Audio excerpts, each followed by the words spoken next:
What's up, Warriors and Patriots? Staff Sergeant Troy coming to you live here on YouTube. I'm looking at a email I just got from some friends of mine in the Oath Keepers, and I'll read it. Outstanding. I just left my neighbor's house. Devin is with the National Guard in this area, and he just got home from an EDRI mission, which is an emergency deployment readiness exercise at the Armory. And he said during that exercise, 3 companies of infantry were polled and questioned about the drill and its purpose. And one of the questions is as a member of the National Guard, would you use lethal force against the American public if ordered to do so? One of the men stepped forward and refused to take the poll and explained this was against his better moral judgment on his part and that he would not do so. And then he placed his weapon on the deck, which is the ground, and fell behind the formation. Devin said it was like a waterfall. Every member of their company laid their weapons on the deck and fell beside the lone specialist. This included all NCOs, staff NCOs, and senior NCOs, and only left the people in the front of the formation, which was 3 captains, 2 lieutenants, and the battalion commander, who was so upset he started having chest pains from yelling and screaming about court-martials and disbandment of the unit and to other units. And Devin, who is a master sergeant, went to his troops and told them that he could not have been prouder, and he was floating on clouds while he was telling me this. Maybe we have more to hope, more than just hope on our side. Semper Fi, thanks for the honor of being here, Robert. Immediately, right after this email, the next email was, I just heard from my friend Devin. He was texted by his platoon leader and advised that the specialist who laid down his weapon first is being held in the county jail by the battalion commander awaiting a hearing under the UCMJ, which is the Uniform Code of Military Justice. Devin couldn't get any more information than that, and I don't want to post the man's name until we have more information. I am so upset by this, I'm having chest pains myself. How can they do this to one soldier and not all of them? I'll let you know how things go. Semper Fi. Stay strong. Alright. The reason that they can do this is what they're going to do to that little specialist is they're going to make an example of him. They're going to say, just like I've said before, this is what's going to happen to you if you don't do what I tell you to do. The American people are the problem, and we're going to root them out, and we're going to treat them just like enemy combatants, and if you don't do it, you're going to find yourself in fucking prison, Leavenworth, wherever, and at the least, you're going to go to the county jail, and then you're going to, and prior to that, you were a good soldier serving your country, doing what you thought was necessary to provide for your family and your way of life. Now, all of a sudden, you're a fucking enemy combatant because you won't fire on the American people. Just like I said it would happen. Listen, folks, I was a staff sergeant in the active duty Army and the National Guard, both. I was an infantry soldier, a parachute infantry soldier. I was in a reconnaissance platoon on top of that, and I went to scout school. Alright, so I wasn't some fucking generator mechanic or clerk or whatever. I was a combat go-to-war soldier. Now, what I'm getting at is my job and the jobs of my soldiers was to close with and destroy the enemy by close quarters combat and support by fire. Alright? Maneuver, throw hand grenades, blow shit up. That was our job. Alright? Now, they're wanting these same soldiers to do those kind of things on the American people. One guy from the Oath Keepers just sent me, who is a great organization, by the way, just sent me an email saying that one of the soldiers, who is a friend of his, now is being held in the county jail because he refused to take a poll, you know, a freaking, I can't even think of the name of it, whatever. He said, I ain't going to do it. It's wrong. They locked him up. So if you think that the rest of the military is going to do that, there will be some that will say, but they're going to get locked up for failure to follow direct order. Alright? Now, just rewind a little bit to say like the My Lai killings in Vietnam, when Lieutenant Calley was ordered to kill everybody in this village and he ordered all his men to do so. They prosecuted his ass. Alright? And the people that said, hey, I was just following orders. Well, that shit don't fly. Alright? Now, all of a sudden, it's reversed, and they're saying, hey, if you don't follow orders, I don't care if they're even illegal, you do what I tell you to do, or bad shit is going to come your way. What is this country coming to, man? I suppose if I was still in the military that I would be in jail because I would not take an order to fire on the American people. I would not do it. No. Hang on, let me light this cigarette. Alright. Now, just trying to give you a brief overview of what I know. What'll happen is, this guy's going to get prosecuted. He's probably going to, at the least, just get discharged. Alright?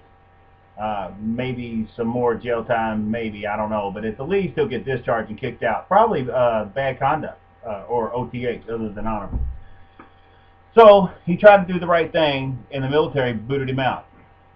Right before I got out of the Army, in 2008, or let's just say right after, a friend of mine who was still an NCO, who's out now, but he was still an NCO then, he called me and said, Mercer, he said, you would not like it. He said, everything has changed. It's very corporatized. He said, everything is bean counted. It's not about the flag and serving your country anymore and wearing the uniform and doing the right thing. It's about being the corporate muscle. He called me, my friend Mike called me and told me this, who thinks just like I do, and is actually, he's a big old scary Japanese guy, scary motherfucker. But nevertheless, he said that it was about being the corporate muscle, that they had a briefing, all the NCOs, and they told them, and used that term. The company commander used the term corporate muscle. And they had brought this new company commander in from an active duty unit somewhere in Colorado. I can't even think of the base. Fort Carson. 4th Infantry Division's out there. Anyway, and was teaching them that they are going to be the ones who are going to have to combat the American citizens here in America. The National Guard is going to be one of the first guys used to, because they can be called out by the governor and all this crap and different orders under different titles, and that they would have to be used to quell any sort of insurrection or uprising, and that the American people would be looked at as nothing more than homegrown terrorists. Right. So, with speaking about that, my friend Mike got out because he would not do it. He's like, fuck this, I'm out of here. I'm done. His enlistment was up anyway.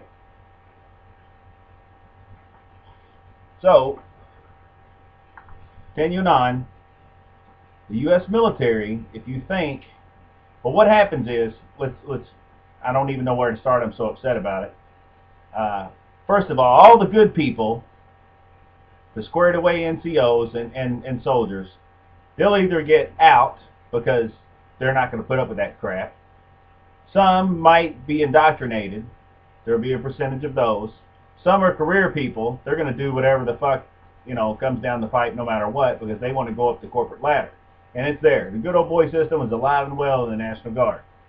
And it's all about doing what you're told so that you can take the next step up and get a rank, get a promotion, get a job, get a command, do all these things. So it's about power. All right? Not about, serving your country and waving the flag and blah, blah, blah, blah, blah. Anyway, these guys will be replaced with criminals, criminal-minded people, people that are not morally straight, people who don't give a fuck, people that like nothing better than to have a license to kill and maim and blow shit up and do whatever they want without getting in trouble. Okay? Because you go out there and do something like that today, right now, on your own, and the FBI is going to be hunting you down when you'll have your own satellite within a couple hours, looking for your ass. But if you're, under the flag and wearing the uniform and they give you an order and say it's okay, well, you're like, woohoo, I'm good. I can do whatever the fuck I want. And that's exactly what's happening. If you think I'm crazy, or if you think I wish I could somehow, I'm not smart enough to post this on here, but I will. All right? I'll call somebody that knows some shit about it. All right? It is absolutely disgusting. Disgusting. It turns my stomach to know. I mean, I loved being a soldier. Loved it. That's all I ever wanted to do, was be a soldier. Not some fucking clerk, not some artillery dude or whatever. I wanted to be a grunt. I wanted the hardest thing the military had to offer me. And I did. And I did it. And I was exceptional. I was outstanding. Outstanding. I wish I had my DD-214 right here and put it up here so you could read it. Outstanding. All right, but now I feel like, how can you do this to your own people? The Nazis did this to their own people. The good German soldiers that didn't want to go along with it, well, they got out. Or they moved, or they left, or whatever. Maybe they went to jail. Maybe they got killed. They got replaced with somebody that would do the job, that says, what? Oh, I can do this. I can murder, rape, and pillage and blow shit up, and nobody's going to say anything to me? Cool. I'm off. Where do I sign up? Yeah. And you're going to pay me? Cool. So that's what you're getting. That's who enlisted in the Army today. Right. Bunch of pathetic fucking garbage trash that will follow any order, no matter how ridiculous or horrific. Alright? Because all the good soldiers, they're either going to be prosecuted, kicked out, or indoctrinated. God save us. I tell you what. I'm going to send this to some folks I know, and you guys can post it or throw it in the trash or whatever you want to do. Beans, bullets, and water. Staff Sergeant Troy out here. NCOs and senior NCOs, and only left the people in the front of the formation, which was 3 captains, 2 lieutenants, and the battalion commander, who was so upset he started having chest pains from yelling and screaming about court-martials and disbandment of the unit and to other units. And Devin, who is a master sergeant, went to his troops, questioned about the drill and its purpose. And one of the questions is as a member of the National Guard, would you use lethal force against the American public if ordered to do so? One of the men stepped forward and refused to take the poll and explained this was against his better moral judgment. What's up, warriors and patriots? Staff Sergeant Troy coming to you live here on YouTube. I'm looking at a email I just got from some friends of mine in the Oath Keepers, and I'll read it. On his part, and that he would not do so, and then he placed his weapon on the deck, which is the ground, and fell behind the formation.